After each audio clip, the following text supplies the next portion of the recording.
Hello friends, नमस्कार, good evening. आप सभी का बहुत बहुत स्वागत है आपके अपने channel triple C WiFi study पर। आइए स्टार्ट करते हैं आज के इस क्लास को। आज की इस क्लास में भी काफ़ी इंपॉर्टेंट प्रश्नों को शामिल किया है। ये सभी प्रश्न आपके होने वाले एग्जाम के लिए काफ़ी इंपॉर्टेंट हैं, चाहे आपका दिल्ली पुलिस का एग्जाम हो, ईपीपीसीएल का एग्जाम हो या फिर अदर कोई भी एग्जाम हो जहाँ पर कंप्यूटर के प्रश्न आते हैं, तो इस पूरी सीरीज को आप फॉलो कर सकते हैं। ये क्लास आपको शाम को 4 बजे मिलती है और ये क्लास आपको मंडे टू फ्राइडे मिलती है, लेकिन आज सैटरडे को भी क्लास हो रही है क्योंकि कल किसी कारणवश क्लास आपकी कंटिन्यू नहीं हो पाई थी। सो आज भी आपको क्लास दी गई है। चलिए स्टार्ट करते हैं। सबसे पहले आप सभी बच्चे क्लास को शेयर करेंगे ताकि और भी साथी इस क्लास को ज्वाइन कर पाएँ। ठीक है, आज का सबसे पहला प्रश्न है, इंटरनेट क्या है? What is the internet? अब देखिए, इंटरनेट क्या है ये पूछा गया है और ऑप्शन में दिया है एक single network, a vast collection of different network, A metropolitan area network, या फिर नन ऑफ द मेंशन्ड, इसमें से कोई नहीं। तो बात हो रही है इंटरनेट क्या है। पहली बात ये समझना है इंटरनेट का फुल फॉर्म क्या होता है। इंटरनेशनल नेटवर्क, तो यहाँ ऑप्शन बी हो जाएगा, a vast collection of different network. भिन्न भिन्न नेटवर्क्स का विशाल जो कनेक्शन है या समूह है, आप जिसे बोल सकते हैं, वो आपका इंटरनेट है ना। तो ये vast collection of different network, भिन्न भिन्न नेटवर्क्स का जो समूह है वही आपका इंटरनेट कहलाता है। या फिर ऐसे भी कह सकते हैं कि लोकल एरिया नेटवर्क्स का समूह भी इंटरनेट कहलाता है, ऐसे भी आप बोल सकते हैं।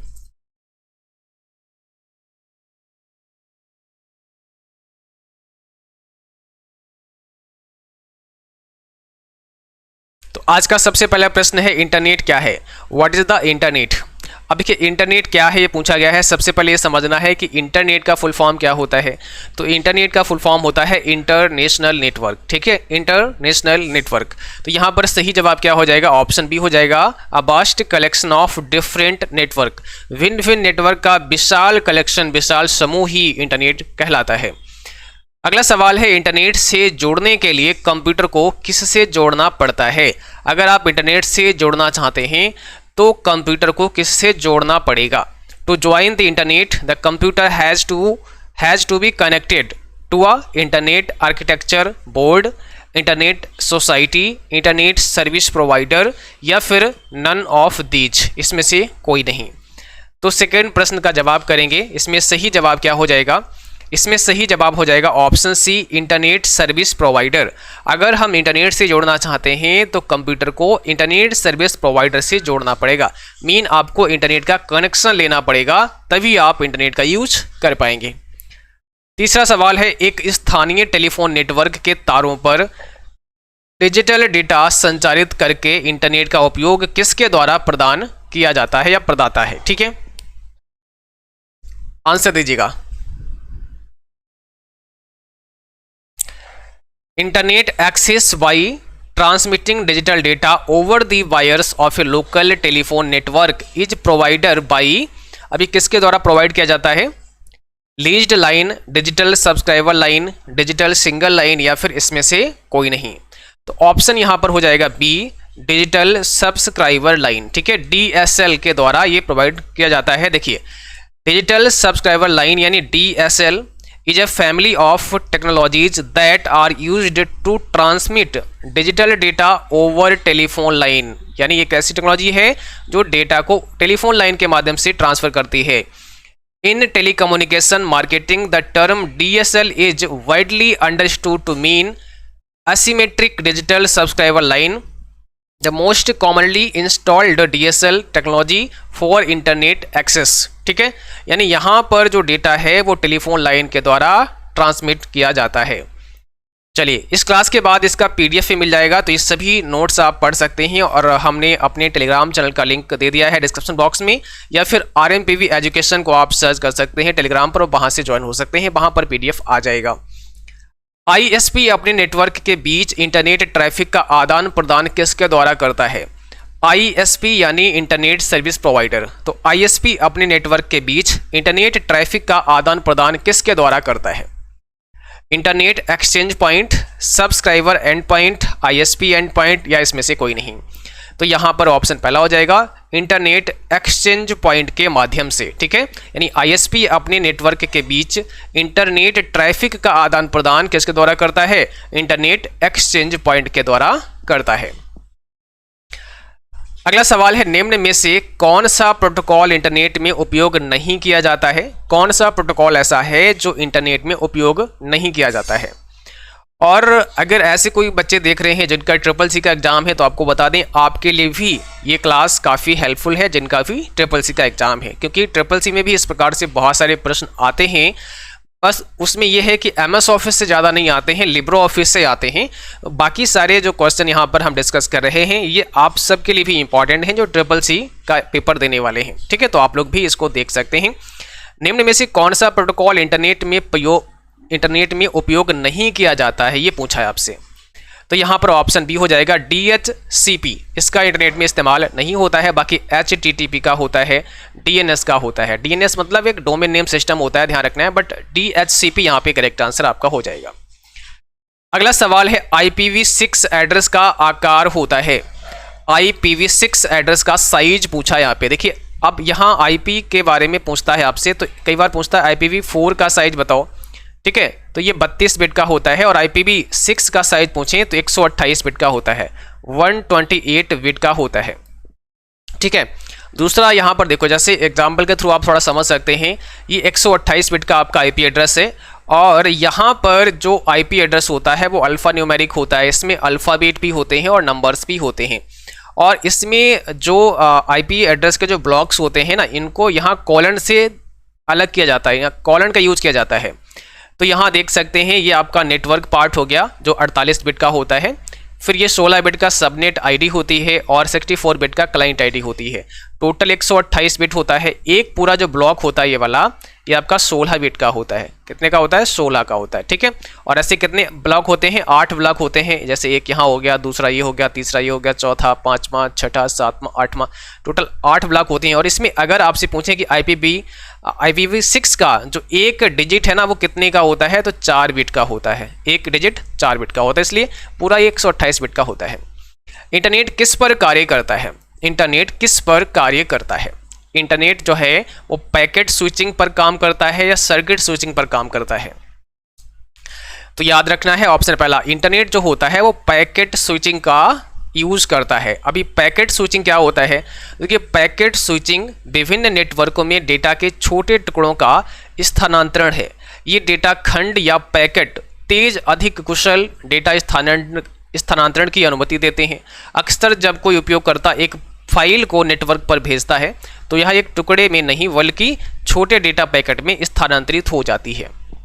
देखिए जब भी आप इंटरनेट पर किसी डेटा को, किसी फाइल को किसी दूसरे व्यक्ति के पास भेजते हैं तो वो फाइल पूरी एक साथ में नहीं जाती है, वो फाइल छोटे छोटे खंड या पैकेट में बट जाती है ना। कोई फाइल, मान लिया आपकी कोई फाइल है जो 50 GB की है या 10 GB की है या 2 MB की है, जितना भी मान लो आप, तो क्या है ना, वो फाइल एक साथ पूरी नहीं जाएगी, वो छोटे छोटे पैकेट्स में बटेगी, अलग अलग पैकेट्स बन जाएंगे उसके, और वो पैकेट्स जो है फिर ट्रेवल करेंगे, ठीक है। तो इसी को कहा जाता है पैकेट स्विचिंग, यानी वो जो आपका डेटा है वो पैकेट्स में कन्वर्ट होगा, उसके बाद में ट्रांसफ़र किया जाता है। तो इंटरनेट पैकेट स्विचिंग टेक्नोलॉजी का इस्तेमाल करता है, ये आपको ध्यान रखना है। यहाँ पर आपसे पूछा गया है निम्न में से कौन सा इंटरनेट में उपयोग किया जाने वाला एप्लीकेशन लेयर प्रोटोकॉल नहीं है? इसमें कौन सा ऐसा है जो एप्लीकेशन लेयर प्रोटोकॉल नहीं है? तो इसमें देखो सही जवाब हो जाएगा option C, resource reservation protocol. ये आपका एप्लीकेशन लेयर प्रोटोकॉल नहीं है, ये क्या है? आपका ट्रांसपोर्ट लेयर प्रोटोकॉल है। ये ट्रांसपोर्ट लेयर प्रोटोकॉल है, ना कि एप्लीकेशन लेयर प्रोटोकॉल, ये ध्यान रखना है। तो ऑप्शन सी यहाँ पे करेक्ट है। कौन सा प्रोटोकॉल इंटरनेट से जुड़े क्लाइंट को IP एड्रेस प्रदान करता है? ऐसा कौन सा प्रोटोकॉल है जो इंटरनेट से जुड़े क्लाइंट को IP एड्रेस प्रदान करता है? Which protocol assign IP address to the client connected in the internet? तो यहाँ पर क्या होगा सही जवाब? DHCP, ऑप्शन नंबर पहला DHCP आपका सही आंसर हो जाएगा। देखिए डायनेमिक होस्ट कॉन्फ़िगरेशन प्रोटोकॉल ठीक है, DHCP जिसे शॉर्ट में बोलते हैं, एक क्लाइंट सर्वर प्रोटोकॉल है जो अपने IP पते और अन्य संबंधित कॉन्फ़िगरेशन जानकारी जैसे सबनेट मास्क, डिफ़ॉल्ट गेटवे के साथ स्वचालित रूप से एक इंटरनेट प्रोटोकॉल IP होस्ट प्रदान करता है। ठीक है, तो डायनेमिक होस्ट कॉन्फ़िगरेशन प्रोटोकॉल इसका फुल फॉर्म होता है, ये भी आपको ध्यान रखना है। यहाँ पर आपसे पूछा है IETF मानक दस्तावेज कहलाते हैं। IETF मानक दस्तावेज क्या कहलाते हैं? क्या होगा इसमें सही जवाब? तो यहाँ पर आपका सही जवाब होगा RFC आपका राइट आंसर हो जाएगा। देखिए, in the simplest term the primary work of the IETF, देखिए IETF का मतलब क्या होता है? Internet engineering task force. ठीक है, is to ensure that the internet works better.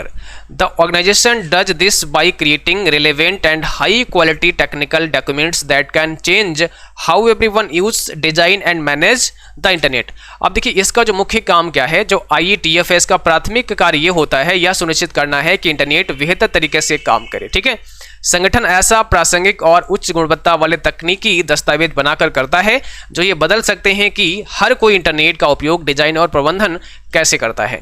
अब देखो, द IETF यानी internet engineering task force standard document और कॉल्ड RFC। अब RFC का मतलब क्या होता है? Request for comments that describe the behaviour, method और innovation applicable to the working of internet. ठीक है, IETF मानक दस्तावेजों को RFC कहा जाता है। RFC का अर्थ है रिक्वेस्ट फॉर कमेंट्स, जो इंटरनेट के कामकाज पर लागू होने वाले व्यवहार तरीकों या नवाचारों का वर्णन करता है। अगला सवाल है CC का फुल फॉर्म क्या होता है? आप लोग बताएंगे। CC, जब आप किसी को मेल करते हैं तो CC का एक ऑप्शन आता है और CC का मतलब होता है कार्बन कॉपी। ऑप्शन C यहाँ पे करेक्ट है। चलिए, यहाँ पर आपको बताना है डेटा की संरचना या स्वरूप को कहा जाता है। डेटा की संरचना या स्वरूप को कहा जाता है, क्या होगा इसमें आपका राइट आंसर? बताइए। ऑप्शन यहाँ पे पहला हो जाएगा सिंटैक्स। क्या कहा जाता है? सिंटैक्स कहा जाता है। आगे बढ़ते हैं। अगला सवाल है पहला नेटवर्क कौन सा है? पहला नेटवर्क कौन सा है बताओ। फर्स्ट नेटवर्क की बात की गई यहाँ पे, सही जवाब क्या हो जाएगा? तो आंसर हो जाएगा ऑप्शन डी, ARPANET, जो कि पहला नेटवर्क था दुनिया का, है ना। The precursor of today's internet, ARPANET was created by the US department of defence in 1969। आज के इंटरनेट के अग्रदूत ARPANET को 1969 में अमेरिकी रक्षा विभाग द्वारा बनाया गया था। तो ARPANET यानी advance research project agency network को 1969 में अमेरिका की रक्षा विभाग द्वारा बनाया गया था, जो कि आज का जो इंटरनेट है इस पर ही चलता है या इसके कॉन्सेप्ट को ही यूज करता है आज का इंटरनेट। ठीक है, फाइल एक्सटेंशन प्राप्त करने के लिए निम्न में से किस विकल्प का उपयोग किया जाता है? अगर आप फाइल एक्सटेंशन प्राप्त करना चाहते हैं तो आपको क्या करना पड़ेगा? प्रॉपर्टी चेक करना पड़ेगा। ऑप्शन बी है, प्रॉपर्टी पर आपको जाना पड़ेगा। चलिए, यहाँ पर आपसे पूछा गया है निम्न में से कौन सा कंप्यूटर नेटवर्क दूसरे नेटवर्क के शीर्ष पर बनाया गया है? कौन सा कंप्यूटर नेटवर्क दूसरे नेटवर्क के शीर्ष पर बनाया गया है? तो इसका सही जवाब हो जाएगा ओवरले नेटवर्क। कौन सा नेटवर्क? Overlay network. देखिए, एक ओवरले नेटवर्क एक वर्चुअल या लॉजिकल नेटवर्क होता है। कैसा होता है? एक वर्चुअल या लॉजिकल नेटवर्क होता है जो मौजूदा भौतिक नेटवर्क के शीर्ष पर बनाया गया है। अब इंटरनेट जो है ना, इंटरनेट उदाहरण के लिए सबसे व्यापक रूप से इस्तेमाल किया जाने वाला ओवरले नेटवर्क है। इंटरनेट इसका सबसे अच्छा एग्जाम्पल है। 1980 के दशक में इसका व्यावसायीकरण होने से पहले वेब एक सरकार आधारित अनुसंधान नेटवर्क था जो सार्वजनिक स्विच्ड दूरसंचार नेटवर्क BSTN के भौतिक बुनियादी ढांचे के शीर्ष पर चलता था। आज अधिकांश ओवरले नेटवर्क सार्वजनिक इंटरनेट के शीर्ष पर चलते हैं। ओवरले नेटवर्क के अन्य उदाहरणों में virtual private network, peer to peer network और स्काइप जैसी IP सेवाओं पर वॉइस ओवर शामिल हैं। ठीक है, तो ये ध्यान रखना है, यानी ये जो होगा भौतिक नेटवर्क के टॉप पर चलता है, ऊपर चलता है। मार्जिन का मतलब टेक्स्ट और पेपर के बीच की दूरी होती है। क्या ये सही है? तो बिल्कुल सही है, ऑप्शन यहाँ पे पहला हो जाएगा। अगला सवाल, फाइल को सेव करने के लिए स्टैंडर्ड टूलबार पर सेव बटन पर क्लिक करें। अगर आप फाइल को सेव करना चाहते हैं तो स्टैंडर्ड टूलबार पर भी एक सेव बटन होता है, वहां पे आप क्लिक कर सकते हैं। तो इसका आंसर आपका पहला हो जाएगा। अगला सवाल, रिबन के इंसर्ट टैब का प्रयोग डॉक्यूमेंट के पेज का रूप बदलने के लिए होता है। अगर आप डॉक्यूमेंट के पेज का रूप चेंज करना चाहते हैं तो इंसर्ट टैब में आपको जाना पड़ेगा। तो ये हो जाएगा फॉल्स, क्योंकि इसके लिए हमें पेज लेआउट में जाना पड़ेगा। पेज लेआउट में जाकर हम डॉक्यूमेंट का स्वरूप चेंज कर सकते हैं। MS वर्ड में किसी डॉक्यूमेंट को बंद करने के लिए ऑफिस बटन के किस कमांड का प्रयोग किया जाता है? आप बंद करना चाहते हैं एमएस वर्ड में तो ऑफिस बटन पे क्लिक करके आपको क्या करना पड़ेगा, क्लोज करना पड़ेगा। यहाँ ऑप्शन डी हो जाएगा आपका क्लोज। चलिए अगला सवाल है, प्रस्तुतिकरण में नई स्लाइड डालने की शॉर्टकट कुंजी क्या होती है। प्रस्तुतिकरण यानी प्रेजेंटेशन में नई स्लाइड डालनी है तो उसके लिए कंट्रोल-एम आपको दबाना होता है। ऑप्शन बी हो जाएगा कंट्रोल-एम। इमेज प्रिंटेड टेक्स्ट के लिए निम्न में से किस डिवाइस का प्रयोग किया जाता है, बताओ। OCR, OMR, MICR या ये सभी। तो प्रिंटेड टेक्स्ट या इमेज के लिए OCR का यूज होता है, ऑप्टिकल कैरेक्टर रिकॉग्निशन। एक कैरेक्टर को रिकॉग्नाइज कर लेता है, चाहे आपने हाथ से लिखा हो या फिर प्रिंटेड हो। OMR का मतलब होता है ऑप्टिकल मार्क रीडर, ठीक है, ये मार्क को रीड करता है और मोस्टली OMR सीट को पढ़ता है जो जिस पर आप एग्जाम देते हैं। और MICR इसका मतलब होता है मैग्नेटिक इंक कैरेक्टर रिकॉग्निशन, ये मैग्नेटिक इंक से लिखे गए कैरेक्टर को रिकॉग्नाइज करता है। मोस्टली बैंकों में यूज होता है, जो चेक होता है तो चेक पर जो नंबर लिखा होता है वो मैग्नेटिक इंक से लिखा होता है, उसको रीड करने के लिए MICR का इस्तेमाल होता है, ठीक है। चलिए तो आज का क्लास बस यहीं तक रहेगा। अब अगली क्लास आपकी मंडे की होगी। मंडे को शाम को 4 बजे आपको क्लास ज्वाइन करना है, 4 PM पर आपकी क्लास होगी, ठीक है। और आप सभी जिन बच्चों ने अभी तक चैनल को सब्सक्राइब नहीं किया है तो अभी चैनल को आप सब्सक्राइब करें, बेल आइकन भी प्रेस कर लेना। और डिस्क्रिप्शन बॉक्स में टेलीग्राम का लिंक दिया गया है, वहाँ से टेलीग्राम को ज्वाइन कर सकते हैं। वहाँ पर इस क्लास का PDF भी आप सभी के लिए आ जाएगा। चलिए आज के लिए बस इतना ही, मिलते हैं अगली क्लास में, तब तक के लिए जय हिंद।